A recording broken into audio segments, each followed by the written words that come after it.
Parker, but you can call me BP. Come on and bring the entire family and let's celebrate at the Low Country Juneteenth week. It's a whole week worth of activities and we're going to spend some time together too. And don't forget about that grand finale that's going on that Sunday, June 19th.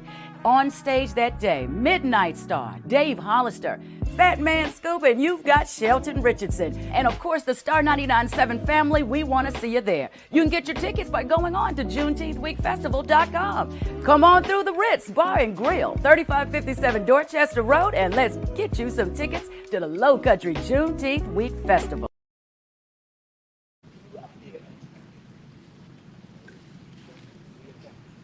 Hey everybody, thank you and welcome to Confidential Conversations Mental Health Panel for Juneteenth. I just want to thank you first of all for joining us.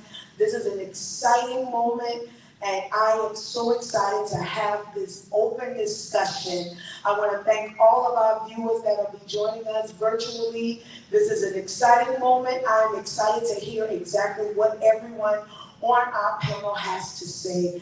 Please be open and listen. And if you have questions, drop it in the chat.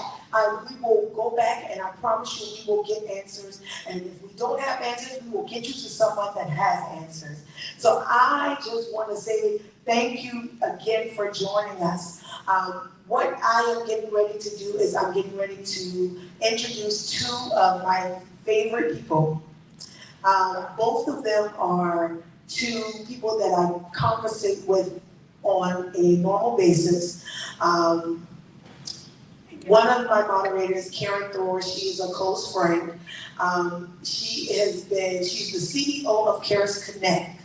And more than that though, she is a open-minded, diverse person.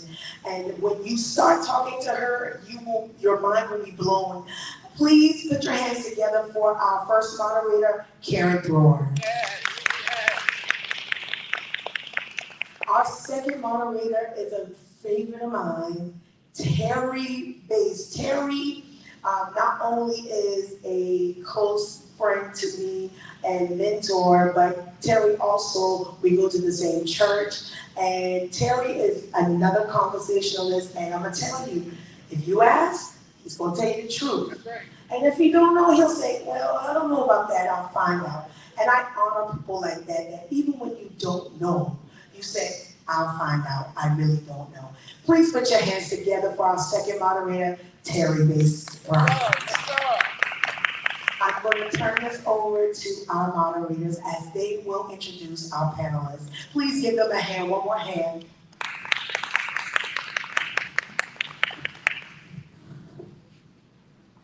Good afternoon, and actually I'll pay you that money a little bit later. You can say some kind words. I need to receive a bill for that good stuff. Well, it's good to be here and great to be a part of this kind of conversation. Myself, along with my partner here, Caris Connect Thrower, as I call him. You in the building? I'm in the building, okay.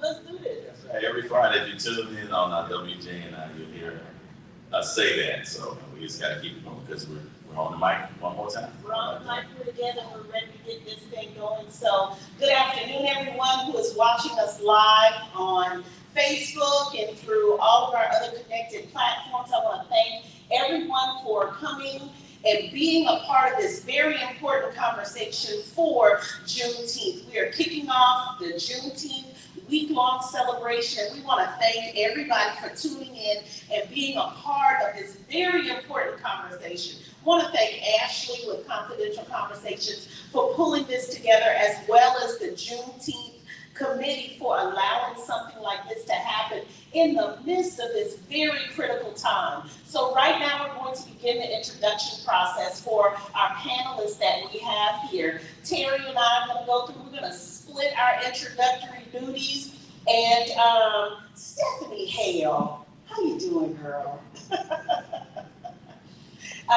If you would, Stephanie, I could tell them things about you, but I want you to just very briefly, in like 1 minute, tell us about who you are, and then we're going to go ahead and pass the mic.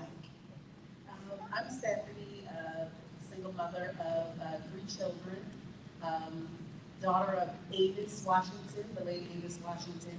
I'm just giving my perspective on different traumas I suffered through life, and just giving my feedback from my country. Okay. Good afternoon. Antwon Taylor here.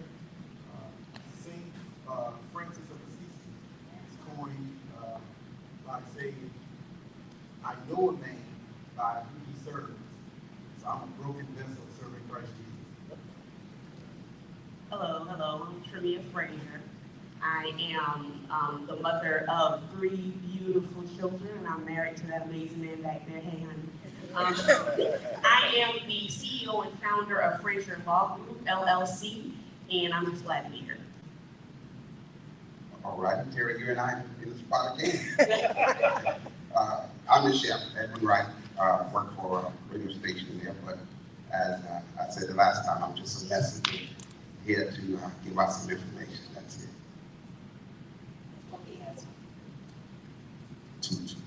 Hey, I'm Mike Brown.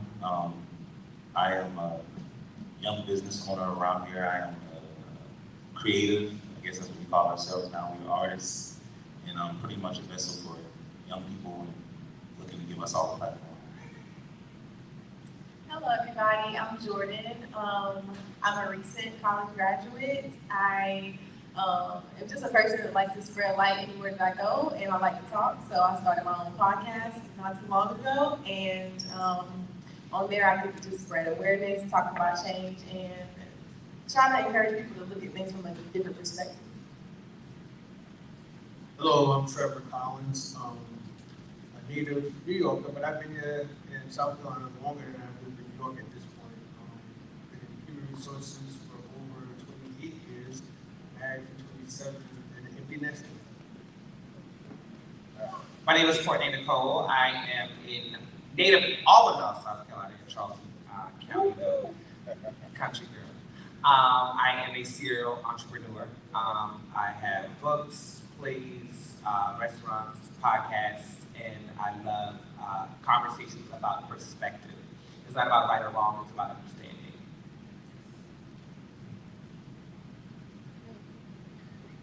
How y'all doing? They call me Poppa Smart. I'm a damaged individual who spent a large portion of my life in prison.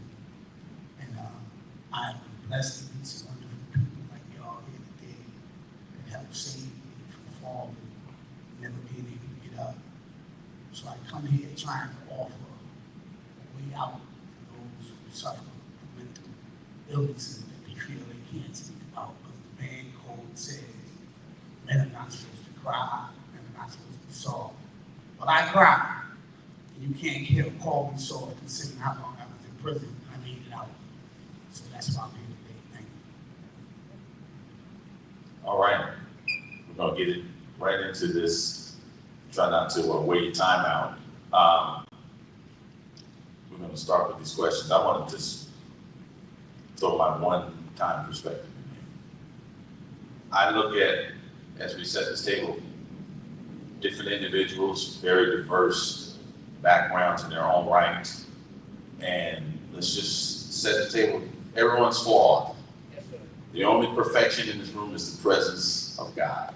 That's the only perfection in the room. So let's just take a deep breath. We're all good because we all got our flaws and issues, but it's okay. Mental health. If you are watching this stream, if you're in the room and you partake in this conversation, listen and realize that you might need, please seek a professional. That's why we want to have this conversation. We could have brought 10 professionals up here, but we just brought 8 or 9 people up here, so we could all share this together. Last thing I'll say that I really will be done with my perspective. Physical health is throughout the room in many different shapes and forms, but everybody has physical health, right? Mental health has to be looked at differently. Mental health isn't Bull Street or you good. There's slim individuals in here. There are heavy set individuals in here. There are short individuals who are tall. That's all a component of health. Mental health is the same thing. We all have a level of mental health, you know, from slim mental health to obese mental health, if you want to look at it in that context. But let's just be free to flow in whatever we want to today, because somebody could be on the stream really needing this, so let's give it to them. We good? We're good. All right, that's all I wanted to say. We're gonna start with the first question. Ladies first. Okay, so we're in a day and age right now where our world, the world we live in, is drastically changing. Just briefly, I want to share a couple of stats with you. 1 in 4 adults, they say, experiences a diagnosable mental disorder in any given year.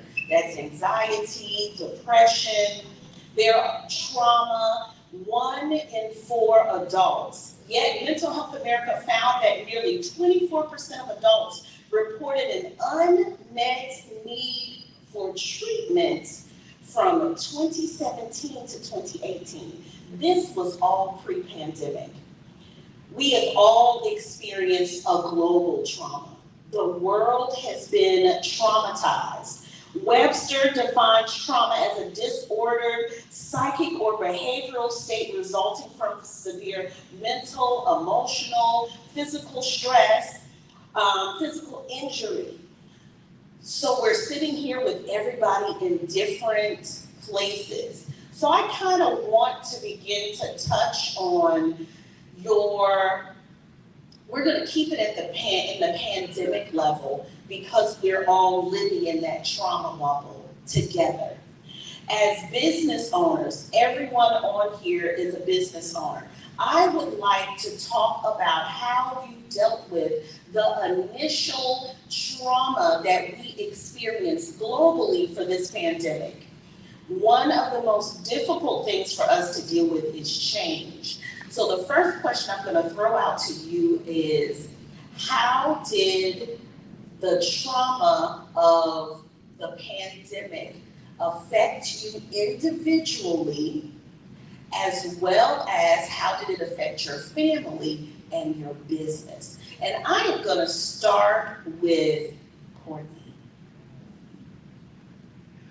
You must have felt the energy coming from here. In just a backstory, in 2019, right before the pandemic, actually 2.5 months before the pandemic, I took a leap of faith and invested my life savings into opening up a restaurant. And in the first 2.5 months coming into 2020, it was an amazing experience. I almost did a net of $900,000. And 3 months later, the world shut down and there was a pandemic. And not only one of my businesses, all 3 of my businesses had to be completely shut down. None of them were essential. I'm an event planner, I had an event company, had a club, and I had a restaurant. So I went from a net of $900,000 in 2.5 months to $0 of income from all 3 of my businesses. I was not able to throw an event. I was not able to have people come into either of my establishments. So mentally, my biggest thing, because I am not a PK, I'm a grandfather. My grandfather was a preacher. I lost my faith in God. I literally I believe in therapy. And this was the first time that I really couldn't figure out what I was supposed to do, where I was supposed to go, how was I supposed to turn my life around when all of my life savings are in my businesses. It was the most nerve-wracking thing I think I ever went through. So for about 4 months, I actually was upset with God. I couldn't talk to him, I couldn't pray properly, I couldn't communicate how I was feeling because I felt no one understood what I could possibly be going through because I had lost all of my businesses. And mentally, I think that, and I hate to put so much pressure on God, but he can handle it. I think the thing that I have to tell people most of the time is if your relationship with God is not right, if your faith is weak, you then will become just easily, targeted with all these things. You'll just easily break down when all these things happen to you. So for about 4 or 5 months, me and God, you know, I was beefing with him. You know, we had a big issue. I had an issue. He had an issue. I had an issue with him, and because I couldn't understand what I was supposed to do when I had done everything I thought was right. I tithed, I helped people, you know, I prayed. And I just couldn't understand that the world was going through it. I just took it so personal because it was all of my businesses that were being shut down.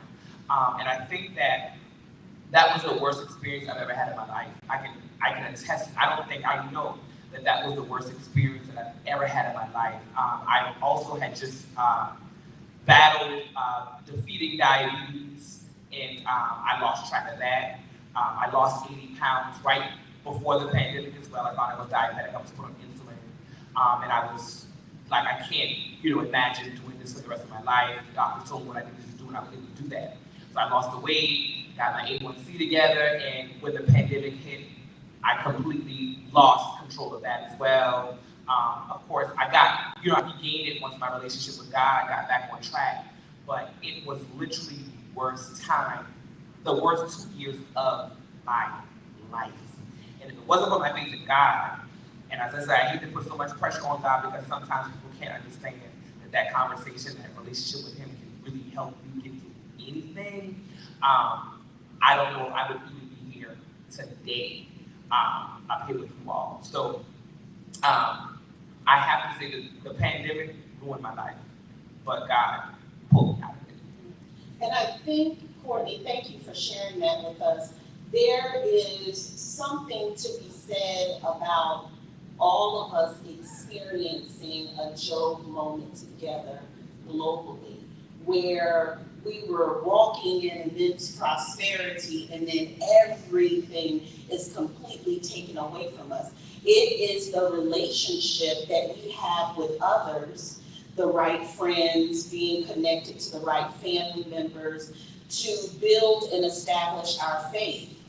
And then we look at the music industry. Michael, this question is for you as a young man starting out. The world, while we couldn't have events, we couldn't have go to restaurants and gather, this was an open season for creativity and a way for individuals in that creative space musically to be able to help guide the world and to also find a new space for yourself as an artist. So talk to us about the open opportunity in the midst of trauma, because while you have some people who have lost everything, there's now a shift in a voice, a shift in opportunity. So talk to us about the creative side of developing music and positioning yourself through a rough time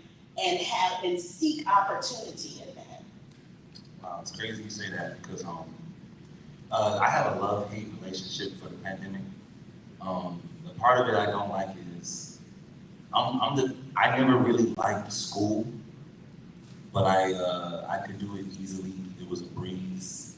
I never really liked the concept of me learning a lot of things I never really have to put forward to my life. That kind of always never sat well with me, but when the pandemic hit, they forced us to do online school. And that, I'm not gonna lie, that kind of threw me off a lot. So me thinking about the negative, that's the negative side of it for me. It kind of threw me off school, but then it put me in a space to focus on my creativity as an artist.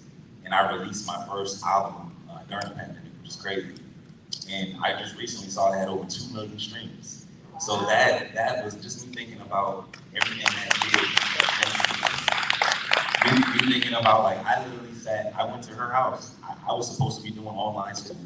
Not gonna lie, I was supposed to be doing my school, but like I said, I never really liked school, so I needed teachers there. And that online shift, like immediately doing everything online was just like, this ain't even what I really wanna do. So I got this laptop in front of me. I'm gonna pick up this microphone. I hate to do it like that, Pop. Nah, I know you're gonna be mad at me. But this is what I'm doing. And every day I would go to her house because I had roommates. I was still in college. She had no one there. And I would set up my microphone in the living room. She'd be at work. I was writing and creating songs every day, all day. And I probably made about 40 songs within a span of like a month and a half.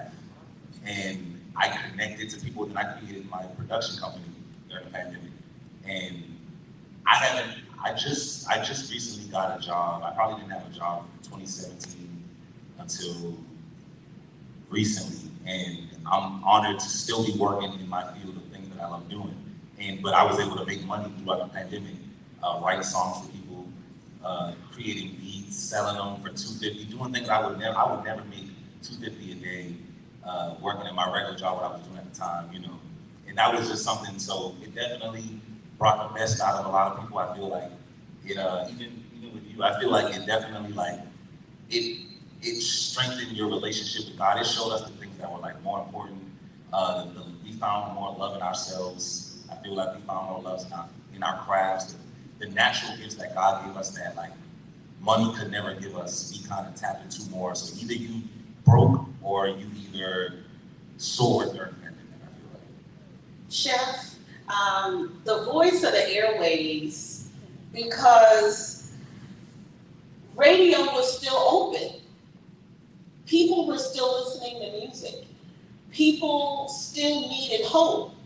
Talk to us, and hope is so important when you're in the midst of a crisis and in a season. And we're talking about the trauma that came through the pandemic. We heard how Courtney felt. We hear how there's opportunity through Michael. There's new music that needs to be heard, a sound that needs to be given. Talk to us, and if you and Terry both can talk to us about the weight that comes with being able to give that hope to people who are listening. So talk to us a little bit about providing hope through traumatic experiences with your work, the work that you do. Thank you so much. I'll start and I'll tag Terry. It was challenging for me because I had to wake up and come and provide inspiration for people.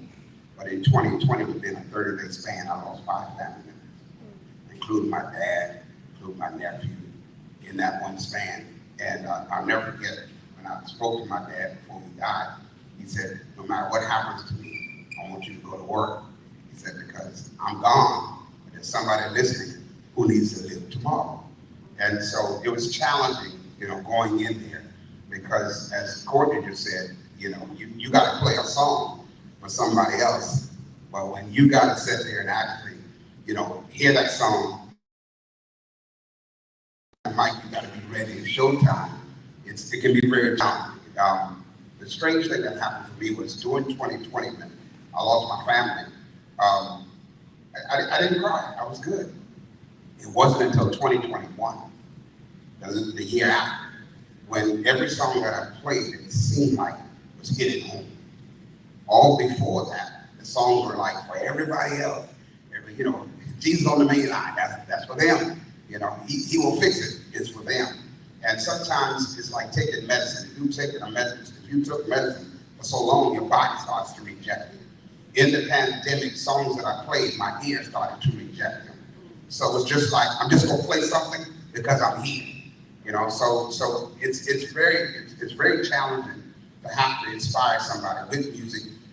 Actually, and I'll be transparent, for about 60 days, I didn't put any new songs in. I couldn't, because nothing made sense. It just seemed like it was just all a broken record. So that it can be, as the young man said, and Courtney said a minute ago, it can be trying. It'll shut you down, no matter what your job is. So it was challenging for us, but the industry had to go on.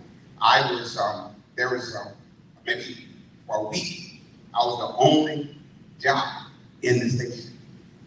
Everybody else was working from home, but I was in there. So you can imagine the trauma that was happening, walking and that door slammed behind you, and you're looking around and saying that nobody's here. So I couldn't go down the hall and talk to no one. And so, and I'll say this right quick, I'm going to speak through. But what it taught me was this, and please y'all don't pass out. It taught me how to have faith within myself. I tell people this, that sometimes you're never going to be days where you won't think you hear God. But if he created you, he's in you. And if you can't talk to nobody else, start talking to yourself. Because when you talk to yourself, you take care of yourself. And so that's my piece. All right. Very good. You know, we're gonna put Trimeia. We're gonna come to you next. The same question, but Chef, as you said that, 73 days where I work, I was the only person for 73 days. They shut it down, except me. Yeah. But like you said, that's 73 days of just you. And man, you don't want to talk to. I should have called you. But I know, I think in our field in radio, but to some degree, everybody became a first responder in their own way, whatever they did, because we all were dealing with something, and everyone needed some help. So everybody became a first responder. All right, next, it's your turn. I think mine was a little bit different in comparison to everyone. I have 3 children, as I stated earlier, and during the pandemic, all 3 of those children were virtual.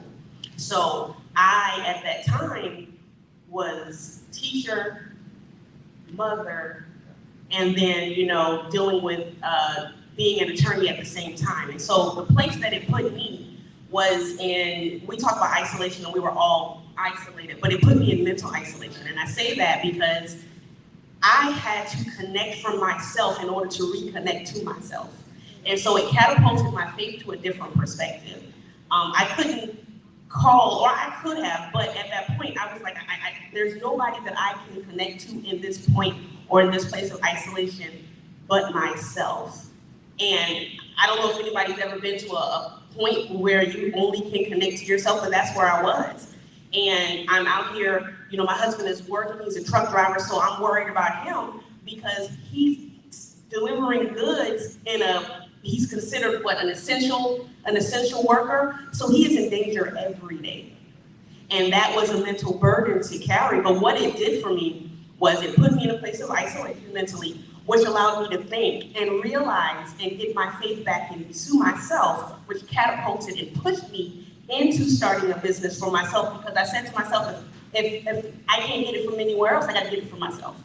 And so it increased my faith in a sense. It helped me to realize exactly who I was and have faith in that person finally. That's mine. Okay, we're gonna switch gears to another question, and everyone would want to intermingle and get some equal time, if you will. So your first response, we're gonna let you flow, but after that, we're probably gonna have to measure the responses to about a minute, just for the sake of time. So let's talk a little bit about the next question on our docket is grief. Jeff talked about losing 5 family members. I'm sure in the pandemic, everyone knows of or had a personal encounter with death. Now, outside of the pandemic, we know gun violence is what it is right now. It's a pandemic. We know about things like the shooting that happened in a school recently, devastating, Buffalo, New York. So grief is in the air from a lot of different angles. So let's phrase this question. If you, and Antwon, you have the mic, sir? I'll come right down your row. If you were a guest speaker in a kindergarten class, how would you describe what grief is in your words?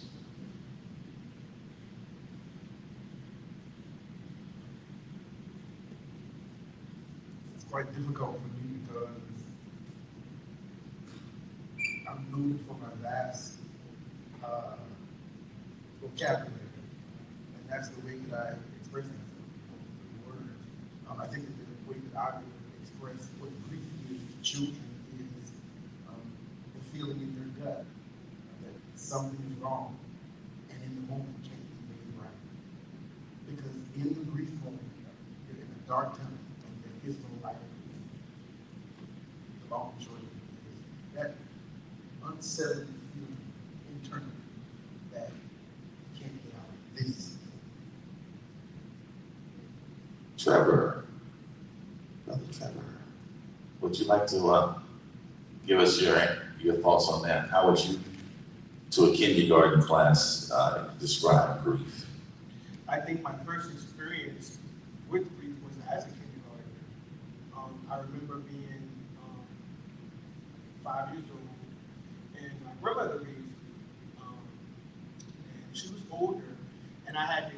experience of what Coan was for some reason.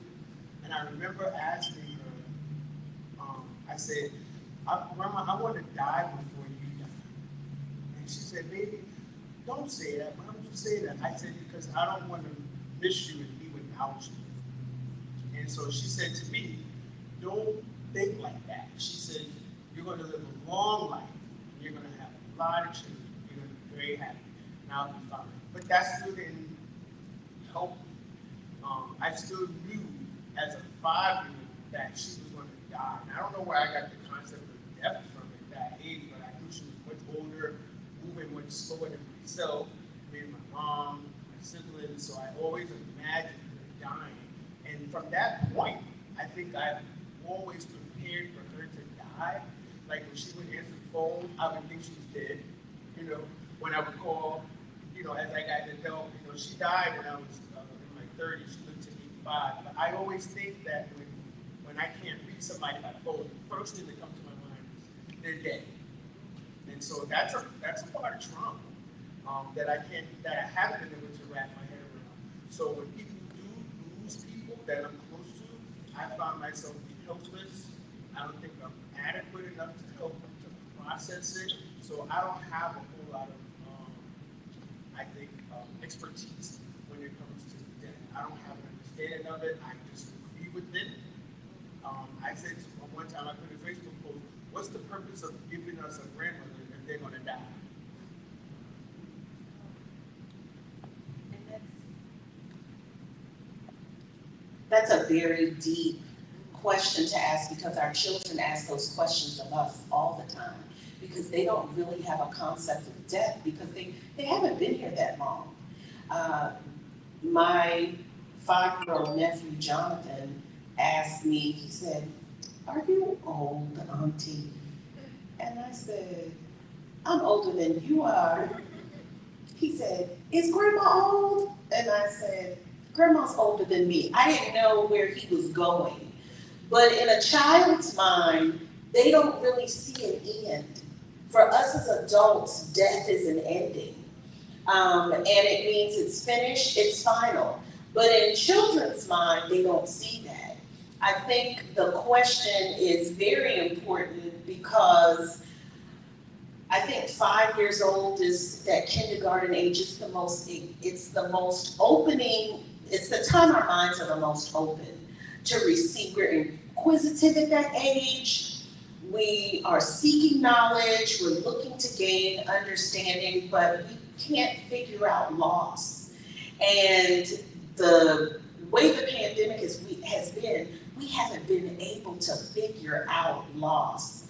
And I know I'm going to come off of this, but Trevor, I want to come back to you and talk more later about the Great Resignation, because you're in the HR field, and the loss that has happened with people coming back to work and their empty chairs. Our children have empty chairs next to them in their classrooms. As kindergartners, they're coming back. Some of their friends have passed away from COVID.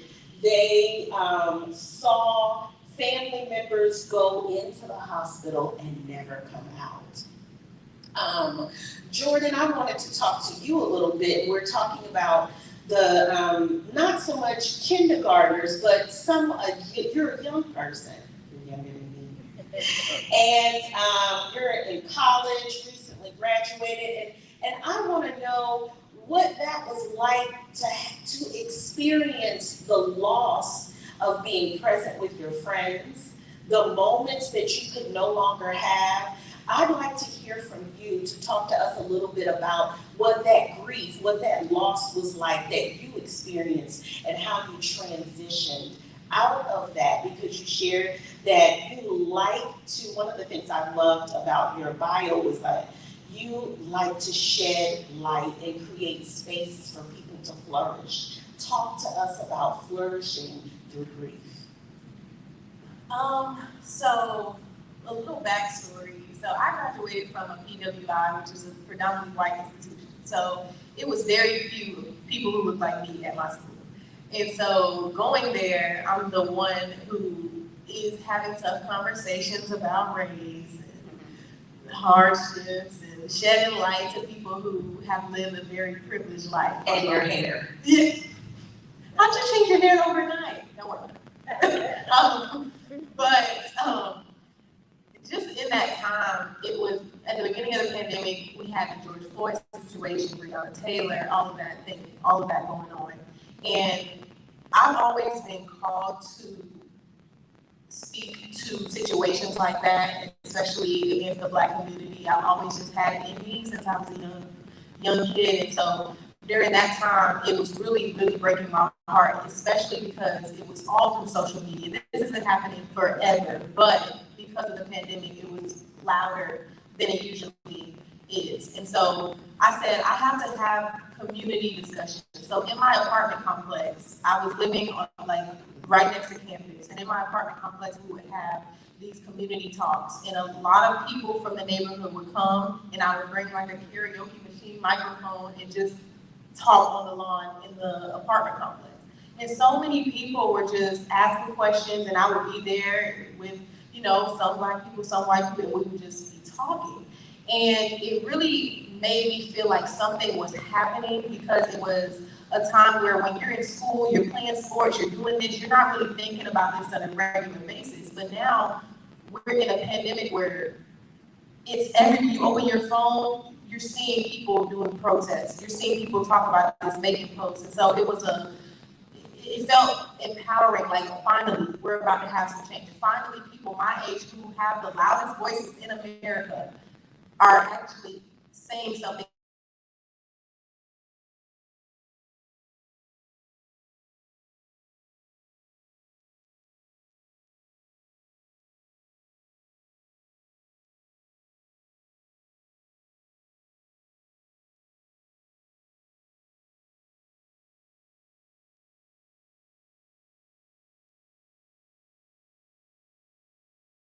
Protests, speaking up, making posts. After the pandemic, we're distracted again. And so I had to make my podcast because we had to talk about this stuff and continue the conversation. And the name of the events that I was hosting in the neighborhood was "The Conversation Continues," because it should never stop.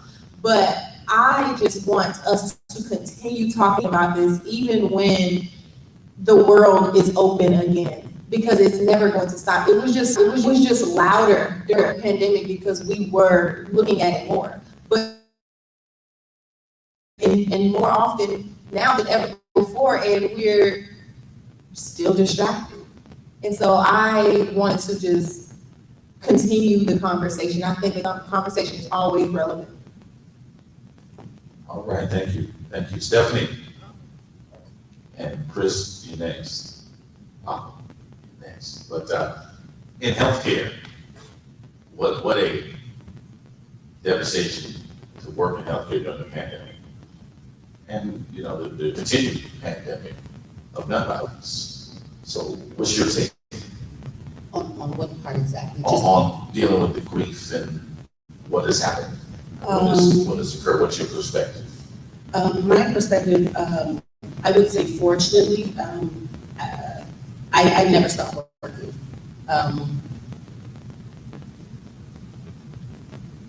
I was at the COVID campus. I worked for MUSC for about, I was close to maybe 8 years. And I worked in the ambulatory setting, which means it's like a doctor's office. It's not the hospital setting. But the doctor's office is shut down. But I'm the type of person, I find a way for you to need me because I need my job. So as far as that, I wasn't in the hospital where I saw the actual ICU units. I was in the hazmat suits, walking up to your car, looking like the Michelin Man and swabbing your nose. That was me on the front lines. I would say personally, financially, it didn't change anything. My mom was a single parent. I'm a single parent, so I'm not going to struggle. So I can make $20, put gas in my car, and have food for the entire week for my kids. So it wasn't financially, it wasn't new for me. I would say business-wise, I started selling a crab and shrimp stew And my goal was to eventually get a food truck, right? But during the pandemic, I put everything that I had. So it's not like I had a life savings, but I used my tax money, I used that, everything I used, anything extra I had into pushing this suit that I did, and then the world shut down. So now my view, they changed because now I wanted to look into distribution versus serving food firsthand. As far as my family, the kids were virtual, I was single mom, I had to get to work, so they suffered academically because I was not there to ensure that they were actually doing their work. And if anybody has teenagers, you need to make sure they're doing their work. So that's how it affected me, just in a short synopsis in all aspects. As far as spiritually, my faith has always been strong. I was never afraid of the coronavirus. Of course, I was cautious, but it allowed me to do a lot of introspection. And what's inhibiting me from getting to the next level. That's what my experience was during that time. Okay, thank you. We're gonna shift again. Christopher Cason, my brother. Always good to see you. Let's talk about, we're moving into a relationship, not that kind of relationship, but not love boat, but the relationship between our local community, the political, judicial system. We know that relationship is broken, not the love boat.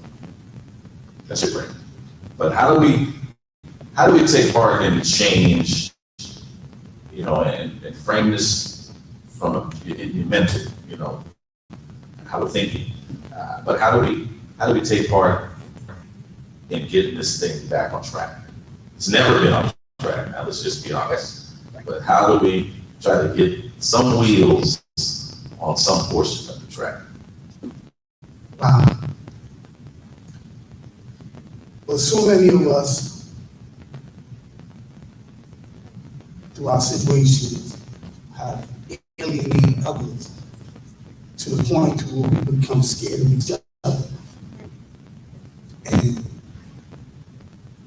we seek to better our situation without eradicating us, the situation that got us there in the first place. I don't think myself personally, because as you all know, I used to be in the front line a lot, spoke a lot.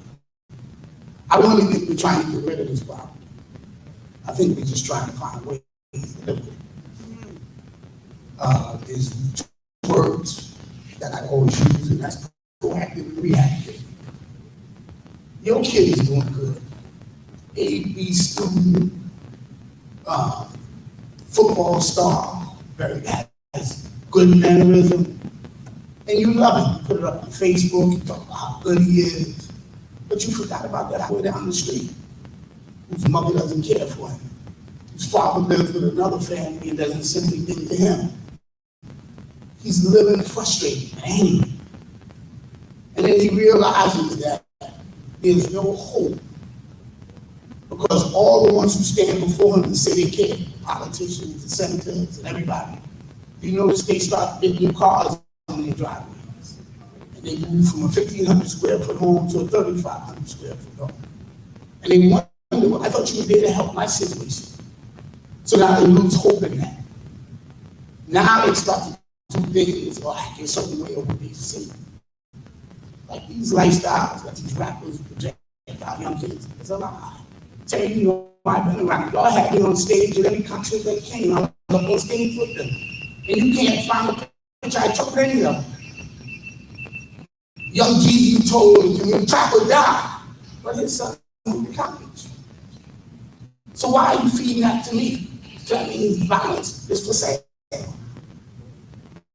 So until you politically take arms, as Malcolm said, don't be so quick to judge a person for not knowing what you know, or knowing it as fast as you know, because there's a point in time you know. So everybody's a politician when you're speaking up for the betterment of your community. It's just certain ones we send out there that's not going to represent us the way we want. And I think now, having like this vast group of knowledgeable brothers and sisters, this is stuff. but I don't see nothing spooky. They're the ones who need to be hearing what these people are offering. And that's why I'm so thankful for you and my sister for inviting me. Because I'm regurgitating what y'all tell me. To the ones who don't want to come in. The ones who sometimes not invited. I don't dress up like y'all. I know y'all see that. I ain't never had a suit in my life. I don't think I did. Until when I was little. I'm comfortable. But I've learned that it's been so much lies, and I fell for them. So I met you. Realize me and you from the same hood.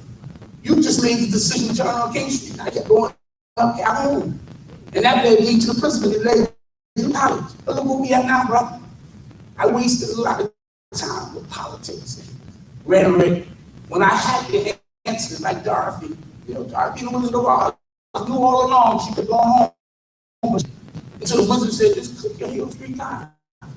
But look at what Dorothy did for everybody else. She got the brains, courage, everything. She wasn't in the so and that's what each one of y'all doing. I'm just so upset. Nothing getting ready to here. Because I think what y'all are offering is going to help this community heal. It's just 4 minutes. HTA heal. Because we're suffering. We're suffering sometimes our own people. It alienated when I was like 15, 16. I can recall parents saying, don't bring that boy around here. That boy died. He's going to be dead by the time he's 18 or in prison the rest of his life. I'm 57 years old, Terry. 57. And I owe all that to people like you, my mother. Because she prayed. In prison, she prayed for me. And because I finally started catching on that, maybe I don't need to be a gangster. Maybe I just left church. That's why I was late. I love going to church now. I don't catch the spirit like everybody else. But I want obedience so if it can happen, I can catch it. I can be to catch it. Because if I want to talk with a barbershop, I'm missing. Because all we talk about how many girls we got, what how much money we got, how big our rims is. So I don't know what I could offer y'all with the same thing. For all the ones who win here.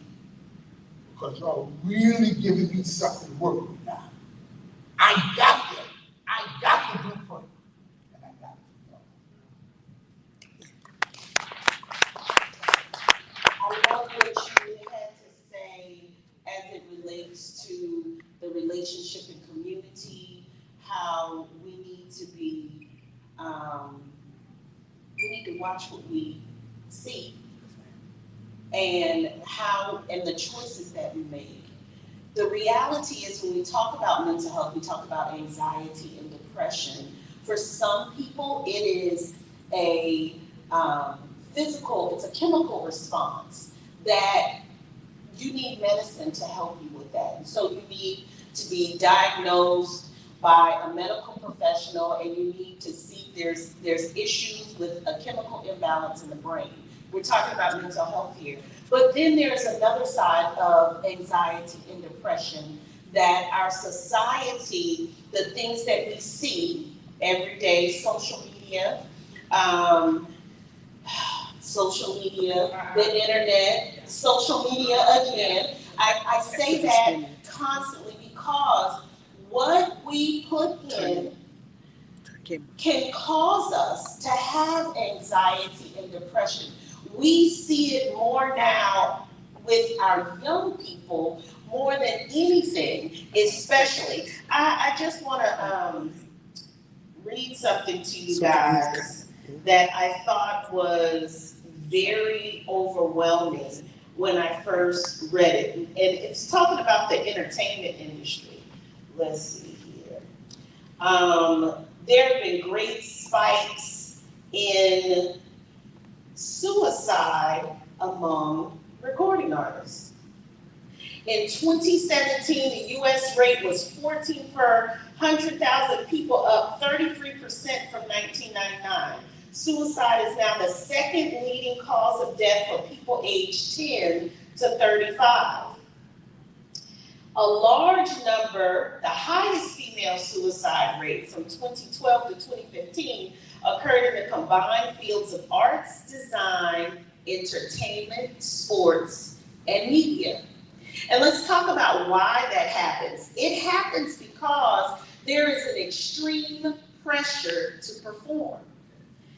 There is an extreme pressure to show up and be 5'5", have a, you can't have a bottle cap body now. You have to have a Kim Kardashian figure. You have to have your nose a certain way. Your hair has to look a certain way. Men are augmenting themselves constantly. We are competing with ourselves, with each other. Bentleys, all kinds of things, and we see ourselves as failures because that influencer. She has 100,000 people following her on TikTok. I only have 200 people following me on TikTok, or 2,000. How do I get to where she is, not realizing that she may have all of those views, that person, those 200,000 followers, but she's still set up in a room like this with her camera up, and she's going outside and doing DoorDash to survive, and we think that, that's the reality. But social media has us living in a space of anxiety because we are trying to constantly perform. Poppa Smurf, you talked about art being an artist, and these rappers telling you to be one way, and they're showing their kids to live another way, and there is a false sense of self. And so now we're in a place socially where we are forcing ourselves into anxiety and depression, and then the result of that is an increase of suicide, an increase of cutting, and we don't understand where we're going with this. So I want to talk to you all about the social anxieties that we are all embracing and dealing with right now, because it's real. Trimeia, you're an attorney. And so the pressure is on you starting out right now. Do you have George St. Money? For your advertising? You're right. But as a professional, you see what that puts you in. So talk to us a little bit about the pressure to perform. Okay, first thing I'm gonna say is I'm not social media. Social media is a personality that most people put on, and that's just not who I am. So for me, gratefully, just to kind of bring it all back, during my isolation period, Mia found Mia. And so Mia is not, what's the word, y'all? Excuse me, I don't care. That's the word. Yeah. That's I have to be me. And so I personally don't compare myself to what someone else is doing. Just like you said, you have this social media guru in his or her own right who has the 200 million followers, and I have what I have, but I don't know what she's going through or he is going through to get to that place. So I can't compare what I'm doing to what, let's say, Courtney is doing, or what Mike is doing. I'm sorry, Michael. Or what anyone else on this panel is doing. But I do recognize that it's not that easy to separate for other people. I do recognize that other people feel that what you see is who they are. And I feel that if we don't, and I'm gonna say we because it's a community thing, it's unified, and we all have to be involved in this. If we don't show people that you can get away from the perception of what social media is telling them you are, they're going to try to mimic something that's false. Well, that's a good baton pass to Courtney, who I know over the years, long before there were Tik Tok influencers, and she's been an influencer in the Low Country for a long time. So give us a perspective of the mental pressure through those channels, the social media. There was so much that went through my mind when she threw the topic out there. Social media for lack of better words, I always tell people, social media is the devil. You know, that's social media is the devil because, you know, there are people who use social media and have natural, like, followers who follow them and they are really living the life that they are living or really standing behind what they're putting on social media. And when she was talking about the pressure and people committing suicide because of that, I am 38 years old and I had my first panic attack at 37. Never believed in anxiety. You know, I have a girlfriend, I'm like, what is that? You know, like, what is that? Never believed in it because during this time, this was the first time, like I said, going through the pandemic that I felt I couldn't deliver on a Courtney, Nicole level. I couldn't be the girl, because as Terry said, I had been an influence way before social media. I was 16, 15 and on the phone with Baby J and Tessa in the mornings at Post 93. You know, Deja D, I was on, you know, Deja D, I had a feature on her show back in the day on Z93. So I've been an influencer my entire life, and this was the first time I felt like I couldn't deliver on a level that I have been delivering since I've been a teenager. So that pressure comes from not only just trying to keep up with the Joneses from what you see on social media, but sometimes it's literally the term starving artist is a real thing. People who are into sports or art, you know, musicians and things of that nature, the truth of the matter is there is a small group of people who actually become successful in doing those things on the level that they see as far as, you know, the Jeezys and the, you know, the Ariana Grandes, whatever the case may be. And that type of pressure can break a person, especially when they know that they actually may be talented, more talented than that person. So you struggle with knowing that you have the talent, but you may be in a city that can't get you the views, or you may not have the financial backing to get you to doors, open up a little faster for you, or you may not have the look that may be more appealing for you, and you just don't want to settle to get your body done. You may not have the finances to do those types of things. So suicide is an attempt because you are battling within yourself, because it's not really about whether you know you're talented, but you just feel like you don't have the resources, or there's no one there to help you, there's no one there to aid you. With it, even going back on the politician, you know, we have so many people around us. And I say social media is the devil so much because I see people put things on social media and I see other people react to it and they have something negative to say about that. And I hear them just saying, that's a cry for help. Like, that's a cry for help. When I see people put a lot of personal things on social media, I'm like, there's no one in their circle that they can talk to. There's no one that they can reach out to and say, I have a problem with this. When I see people put certain things on social media, I'm like, they don't have anybody in the corner. There's no one that they can reach. They don't have a relationship. They don't feel comfortable enough to talk to their parents. They don't feel comfortable enough to reach out to a friend. There's no school teacher there. There's no counselor there. Social media, there's so many different things about it, and I hate when people compare lives to lives, because one, even if I am giving you my true life and it looks fabulous on social media, you don't know what I had to go through to get that, right? And you have no clue what I had to go through to get that. And then when you, like Terry was referring to me when he initially asked me to respond, that once I have gotten there and then get hit with something that sets me all the way back, now I am put with the pressure of, how do I get back to this level? How do I get back from this fall from grace? You know, the Michael Vicks, the Antonio Browns, you have so many people, the Allen Iversons, you know, who have all been there and had a plummet, but how do they get back? And that type of pressure, if you don't have anyone to lean on, if you don't believe in therapy, if you don't believe in God, if you don't have a strong support system, can fall into suicide, or it can fall into self-mutilization. Okay, thank you. I didn't want to interrupt. Oh, no. Don't y'all stone me now. Don't stone me. I'm a person, I speak what I feel needs to be said. Social media is not a problem. There's something that's called mention, manage, or meltdown.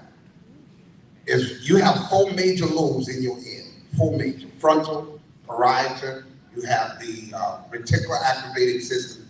Those things, a superb God created those things inside of you. but you have to work them every day of your life. Number one, knowing who you are. You gotta know who you are. The reason why I said that is because if social media, just be that, okay? Don't stone me. If social media is just the advancement of what technology looks like in these days and time, it's like a microwave. There was a story about a young boy asked his mom, said, "Mom, why do you cut off both ends of the ham before you cook the ham?" She said, "I don't know. I saw your grandmama do it." He asked grandmama, said, "Grandmama, why did you cut off both ends of the ham before you cook it?" She said, I don't know. I saw your great grandmama do it." She said, "Well, let's go ask great grandmama why she cut off both ends of the ham." When they went to ask the 92-year-old lady, why did she cut off both ends of the ham? She said, "I cut them off because I didn't have an oven big enough to put the whole ham in." We are throwing away people and throwing away things that really can be used to our benefit, because on social media is where I learned about Courtney and been knowing her all my life. But here's the problem. If I had listened to what people said to me and not learn her for myself, you understand? Now I live off of what somebody tells me and not what I know. We live in a life where it's a propaganda. That's why our communities are the way they are. You know why? Because it's about the money. Everything is about the money. Politics is about the money. Who you did, what you see, is about the money. The problem is, I believe, this is just me now, we have to get up as African Americans, go back and find out who we are, and go interrupt where all that money is flowing, and start putting it back into our own communities, into our own people, into our own stuff.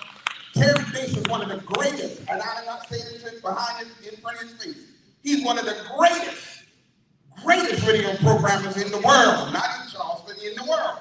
Why is it 2022 and Terry Banks don't have a radio station? Hello?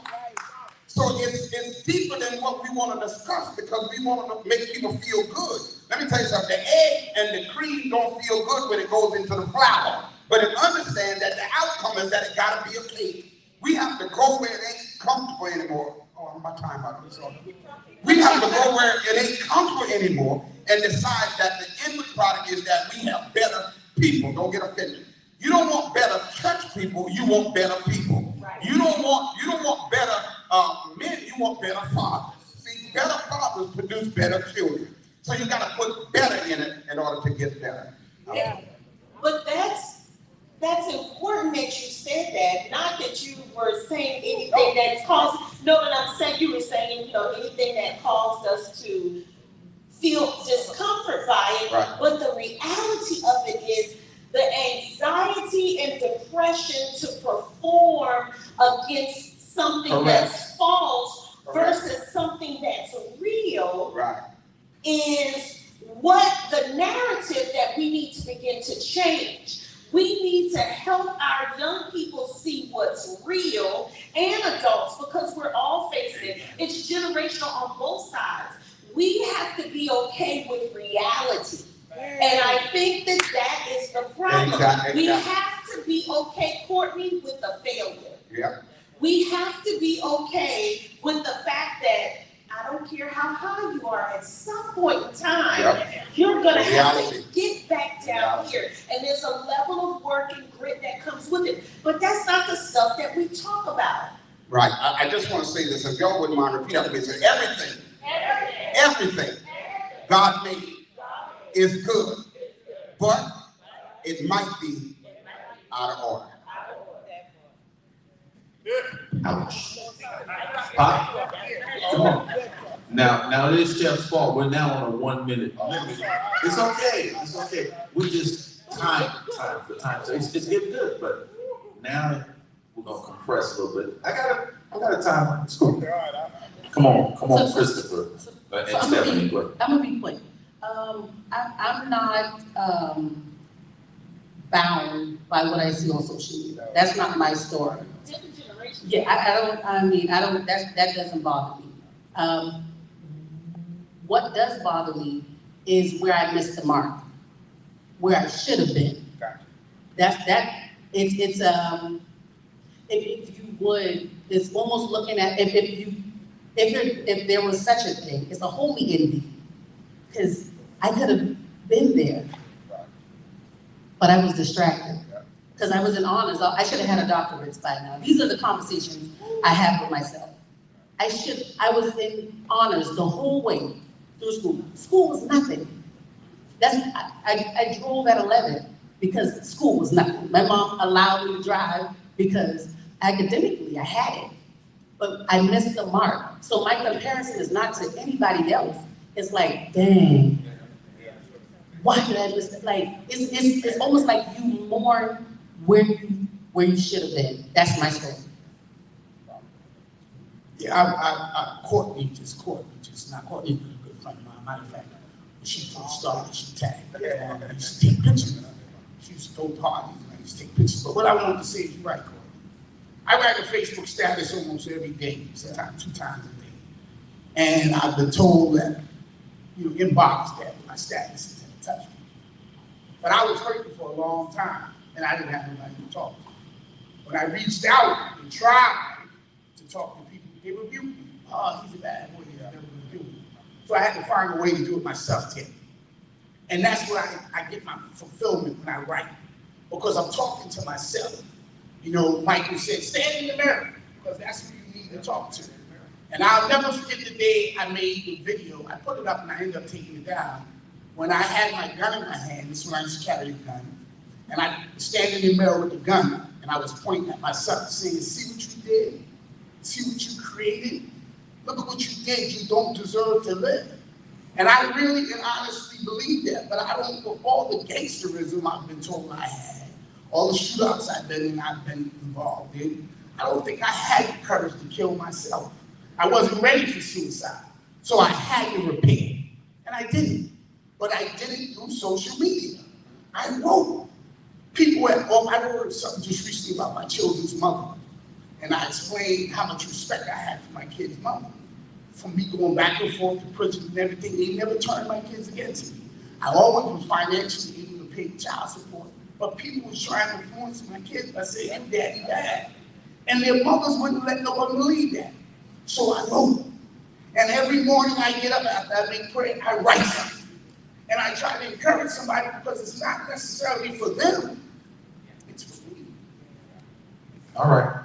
I want to keep stirring. Michael, do you want to add to that? Because I want to come to you next. I wanted to speak about the social media thing because we have this conversation all the time.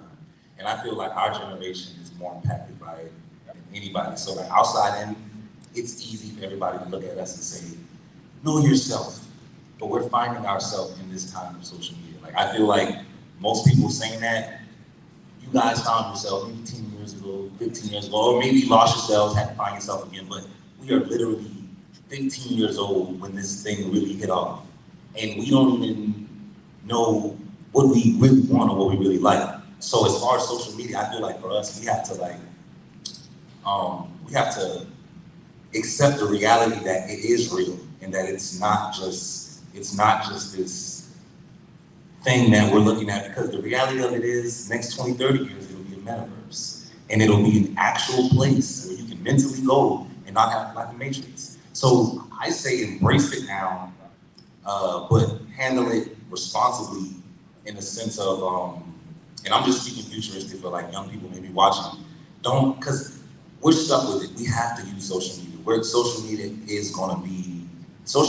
is the blueprint for moving forward. And in the future, music industry, everything. I hate having to brand myself as an artist. That's probably why I'm not where I would want to be, because I don't like the idea of having to brand myself. I don't like the idea of having to paint myself up to be this and have to have a certain aesthetic on my Instagram so people follow me. Like, I don't like that. To me, I'll just post my picture of me in my joggers and my sneakers. I'm chilling and I'll post a song when I make it, but that's not the reality of success now. So do you want success, or do you want, if you want to live your, regular life, get your 9 to 5, that's okay, that's perfectly fine. We need those people. But it's impossible now to be a business owner, an entrepreneur in this world and not embrace the full activity of social media. And go ahead, Jordan, and then I'm gonna follow back up on that because we wanted to come and talk to you guys. Go ahead, Jordan. No, I like that point, but I say So Michael, like he said, hates the whole idea of having to make Instagram look a certain way because of music and followers and this and that. And I tell him that sometimes it's not always in vain. We can easily critique social media so much that it's like we just need to stay away from it, to where everything we're posting about is social media is bad. Don't compare yourself. Stay away from it. But like he said, we're in it. And I think we as a people, especially Christian people, have a responsibility that we are running from because we see how detrimental social media can be.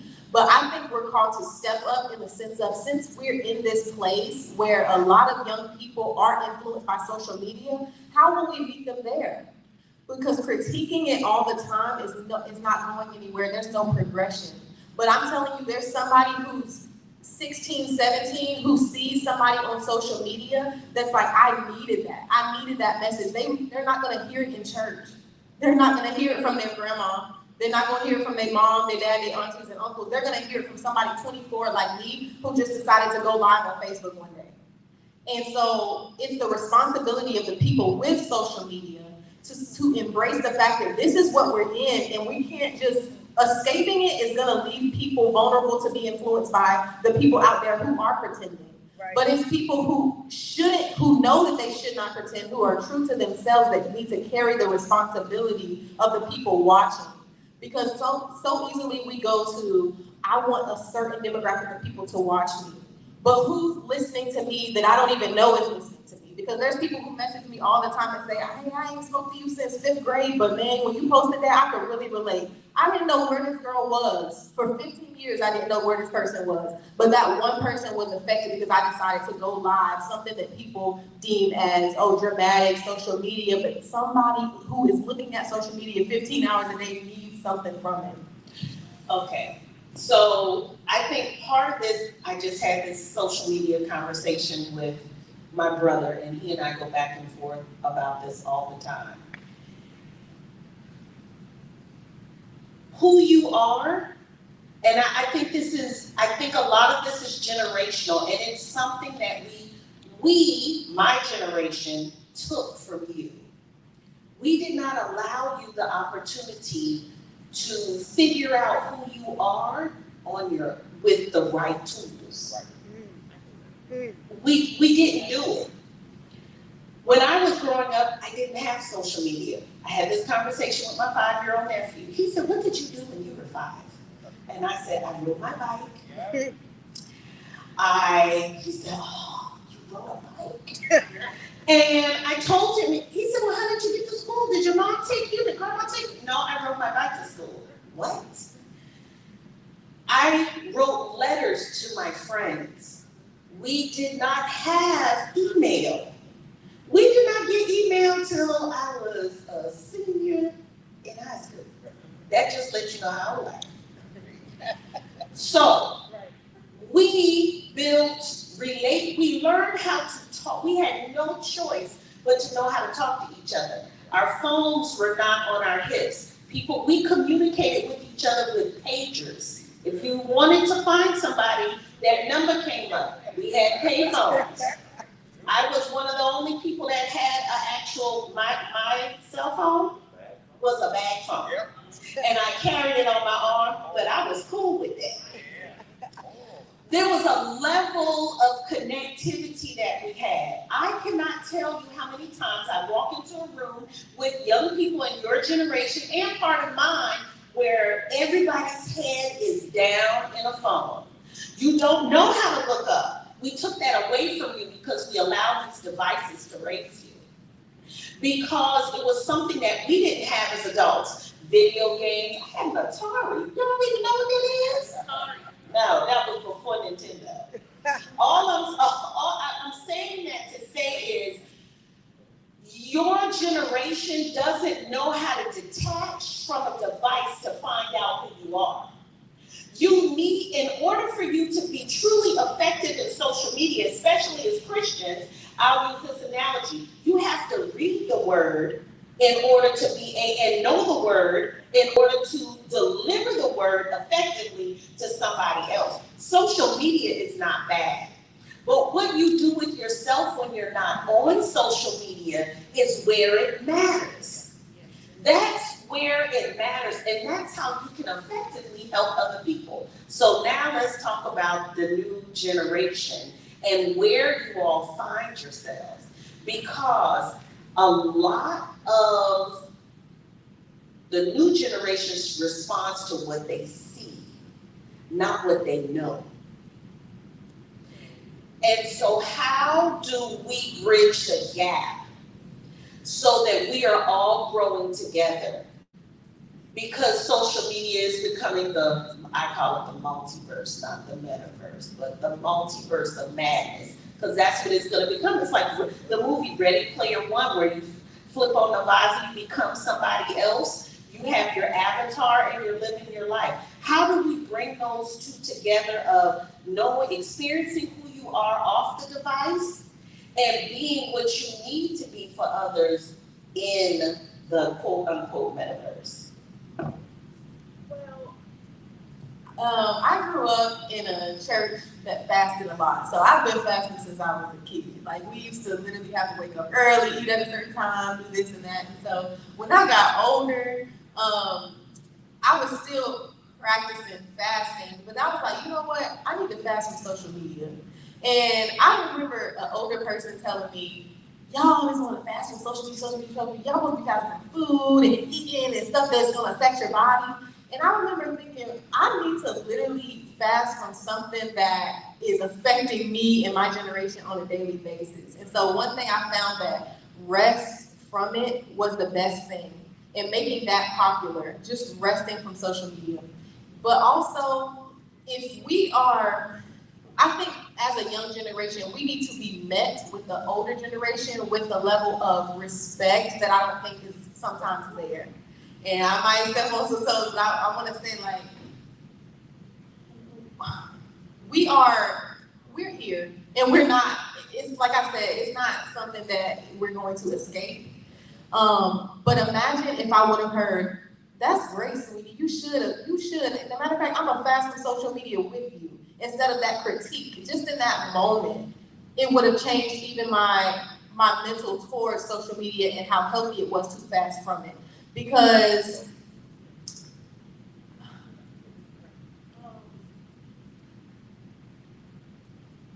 I think that there's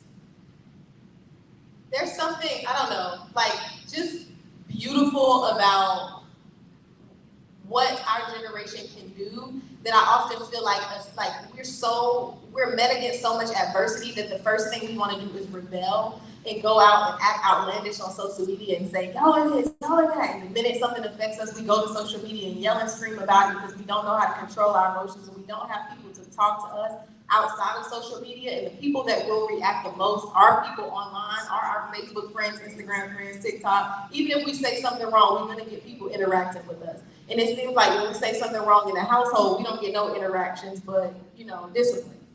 And so we run to social media, something that we're gonna get attention back from, when outside of social media needs to be the support that says, you know what, maybe you shouldn't have posted that, or let's talk about what you posted. Let's talk about the feelings that you had on social media. Instead of bashing me for posting this and it might have been a little inappropriate, talk to me about why I posted it and why it might have been a little unnecessary. Trimeia, go ahead.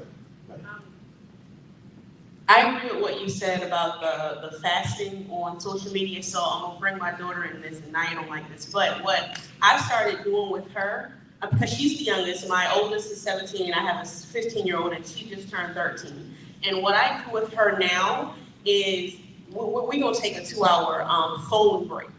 Now, and I do that because I noticed that she was always on the phone, all the time.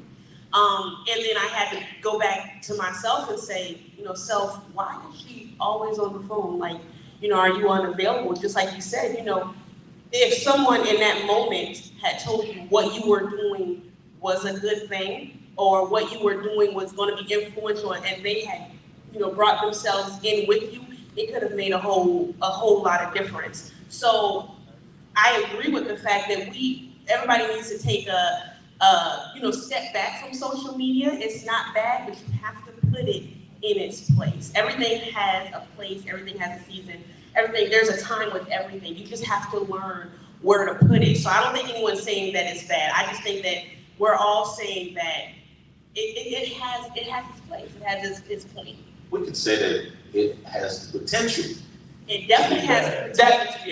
Courtney said it was the devil. I don't And want Chef said it wasn't the Yeah, devil. but I it has don't the want to stray potential. away from the fact that I'm a business owner. Right. Okay? I have to deal with social media. Yes. I got you a 22-year-old personal assistant who handles I monetize it on, I didn't even know you can make money off of them things. I make money on my Instagram, my TikTok done unlocked all kind of branded content. I know I can make money on Facebook. I'm doing that now. Like, trust me, I love social media for my business.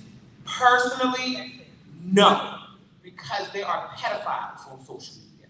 There are people who prey after people on social media. There are people in the dark web who know how to find out where you live, where you act, who can get on Snapchat. You can get a person's location.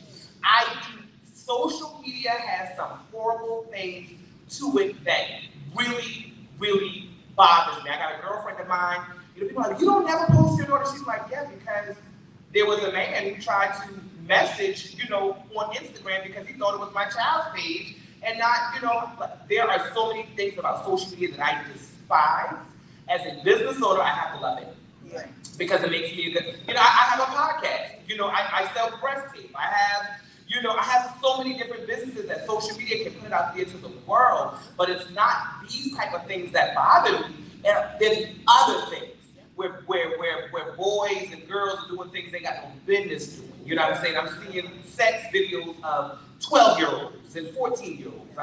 I'm seeing men pray after little girls and some older women praying after younger men. Those are the things with social media that bothers me. And I think that Jordan is absolutely right. Fasting from social media is something that we have to do.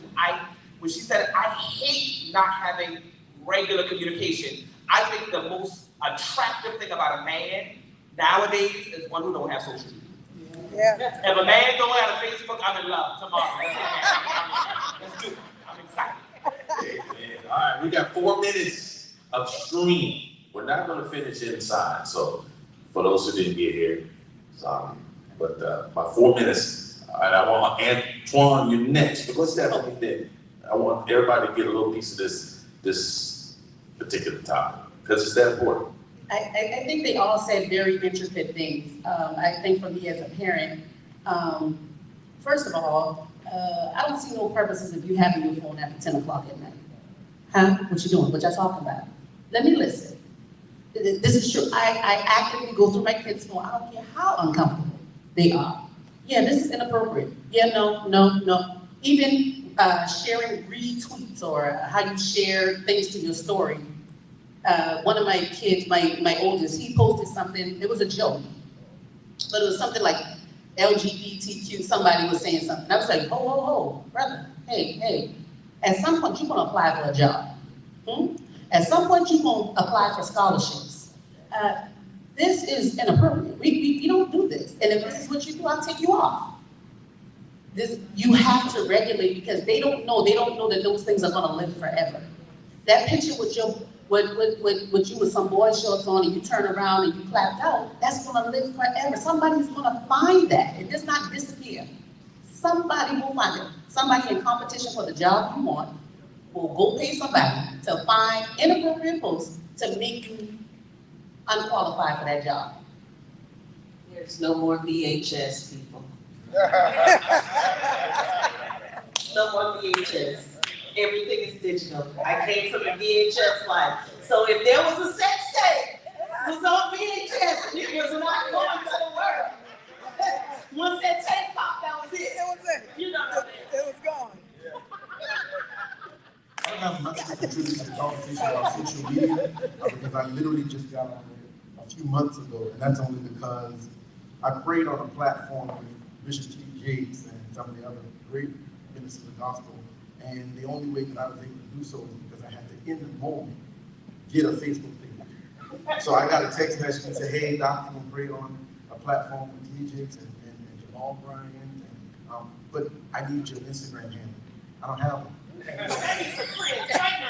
And that's exactly what I did. A young mentee of mine said, hey, I need you to get it together for me. You got it together for me. I will say, harken back to something you said, that Paul's he said what you said in the book of Philippians, I think it is. He said, nothing in itself is he said, I know it myself and am persuaded by the Lord Jesus that nothing in itself is unclean, but to him that esteemeth a thing unclean, to him, it is unclean. The key word, balance. It's got to be balanced. And I think we're going to call Ashley up here to kind of close us out. But in the bigger frame of this thing, influencers, keyword, likes, and that's an affirmation, and all these things are out there. The social media tying into the mental space, it's a tool, or it's medication, or a crutch to someone, or it's friendship to somebody who has no friends. It's a lot of bad potentially, but a lot of good potentially, but there's got to be a balance, because if when we were young, like Karen talked about phones and VCRs and stuff, all that stuff, I know about this stuff, but limitations, we had limitations. There was tools, guns and cell phones. And what's in the cell phone? Everything we're talking about, every portal to everything that we're talking about. And the danger is when that influencer is more influential than parents, pastor, principal, teacher. And that's really where we find ourselves right now. Trevor, I like that. You grabbed the mic. How about that? You get the last words before Ashley. I was just going to add that. We're bringing this mic. Got a mic.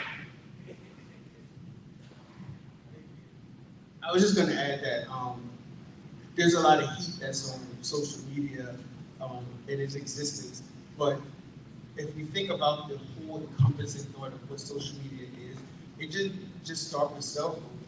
Social media started with the Egyptians, hieroglyphics, and that's how you knew who Alexander the Great was, because you read the walls. And so when Stephanie said those things last forever, you're talking about cavemen who put inscriptions, and wars were started, but you didn't get the message probably until 6-8 months later, because somebody had to actually reinterpret and then share the word to pass it along. So there's a lot of heat on just what social media is in existence, but if you just start, the Bible is social media. If you read about the stuff that took place, things that happened, we weren't there, we found out because we read about it. We're not on our phones, we found out because we read about it. So it's not going anywhere. We do rely solely upon it for our information. And back in the days, maybe you didn't have a cell phone, but I remember my mom was saying, get from in front of that TV. Yeah. You know, get from in front of that radio back in the 50s. So yeah, we can say, blame the young kids now for getting on their cell phones, but we was attached to something too. Back in the 40s, it was the newspaper. Stop reading them books, so it changes every generation. And I'm sure back in caveman days, they said, get off that wall, stop reading that stuff. If everyone please give this wonderful panel a hand. Please, this panel is amazing. So I'm gonna get the middle. I don't like this is weird, but I'm gonna do it anyway. I first want to thank our moderators. Can we please give Karen Moore and Terry Bryant a hand? Thank you so much. Thank you. And to our panelists, you all are amazing. Thank you for giving me the truth. I chose these panelists because I did not want superficial. I wanted the truth. So when Trevor gave his reality about grief, I wanted that. When Courtney gave her reality about what she's dealing with in the pandemic, that's what we wanted. Why? Because we're dealing with real life. And if we don't start discussing real life, we will do what they have been talking about all day, which is living in a facade as what we see on social media. But the reality of it is, if I don't do something, if I don't make some changes, if I don't talk to somebody, Papa first said it. He said, I get on social media because I need to talk. And it's not always that I'm trying to vent or I'm trying to put off. I just need to talk. So that's the avenue that I'm using. I chose them because of their authenticness. So thank you again. I have some special thank yous to our sponsors, first and foremost to Low Country Juneteenth week. Y'all please give them a hand. Please support them during this coming week. We are celebrating. This is one of the kickoffs to a marvelous week, leading all the way up to what we celebrate as National Juneteenth Day, which is the 19th of June. Please get tickets and support. I know we are busy, but find a way to support. I don't care if you wear a green shirt, red shirt, whatever. Find a way to support what we have going on this week. Also, I would like to thank my friend Samantha Fulton. She's gonna kill me for this. She's preparing the food along with second hand helping Rhonda King. I just love you girls always. I wrote it down y'all so I wouldn't be messing up. Special thanks to Aunt Lily's Custom Design. She did the design. That is Danielle Ellington. She did all of the designs and the decor for today. Thank you so much, Danielle. Design Unlimited, Elizabeth Boyd. These wonderful programs that you see, she did this today. Also, Natural Sound. He made sure Denzel Riley, Natural Sound. I don't care what event you're having. Look them up. These are all African American business owners. Look them up. Look them up, please. Also, Flowers by Eddie Gates. Mr. Gates made sure that we had the tablecloth and made sure that whatever we needed, that they're supplied. These were all sponsors. Thank you so much, Mr. Eddie Gates. And I believe that's everybody. Again, thank you so much for joining us virtually. And we want to give you a farewell. Thank you so much. Please, let's just give virtual audience a hand. Thank you so much.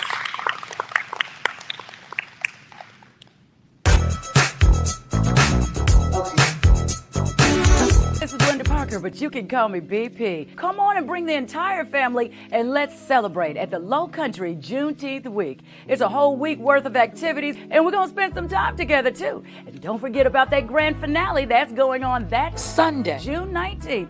On stage that day, Midnight Star, Dave Hollister, Fat Man Scoop, and you've got Shelton Richardson. And of course, the Star 99.7 family, we want to see you there. You can get your tickets by going on to JuneteenthWeekFestival.com. Come on through the Ritz Bar and Grill, 3557 Dorchester Road, and let's get you some tickets to the Low Country Juneteenth Week.